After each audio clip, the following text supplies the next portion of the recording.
ஊர்ல ஒரு யானை இருந்துச்சாம். அந்த யானைக்கு எப்பவுமே நான் தான் பெரிய ஆளு அப்படின்ற ஒரு மெதப்பு இருந்துச்சாம்.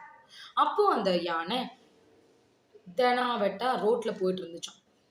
கூடவே ஒரு எறும்பு இருந்துச்சாம். இப்ப யானை கேட்டுச்சாம் எறும்பு, "ஏய், நான் வரேன்ல, தள்ளிப்போ தள்ளிப்போ" அப்படின்னு சொல்லிச்சாம் எறும்பு கிட்ட.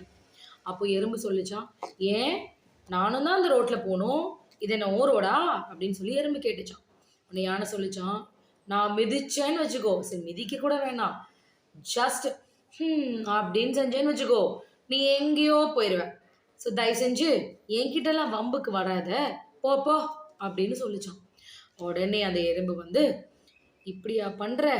இருடா, உனக்கு நான் நல்ல ஒரு பாடம் புகட்டுறேன்னு" சொல்லிட்டு அந்த எறும்பு என்ன பண்ணுச்சான், யானை தூங்கும்போது யானையோட காத்துள்ள போயிடுச்சான்.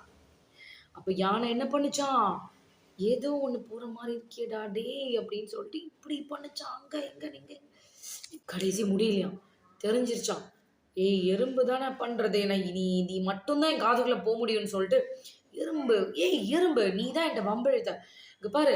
அப்ப எறும்பு உள்ள இருந்து, "யானையே, நீ பண்ணது தப்புன்னு சொல்லி ஒத்துக்கோ.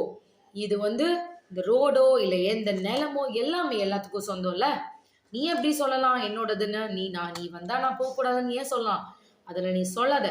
தயவு செஞ்சு என்கிட்ட மன்னிப்பு கேளு. அப்பதான் உன் காதுல இருந்து வெளியே வருவேன்" அப்படின்னு சொல்லிச்சான் எறும்பு.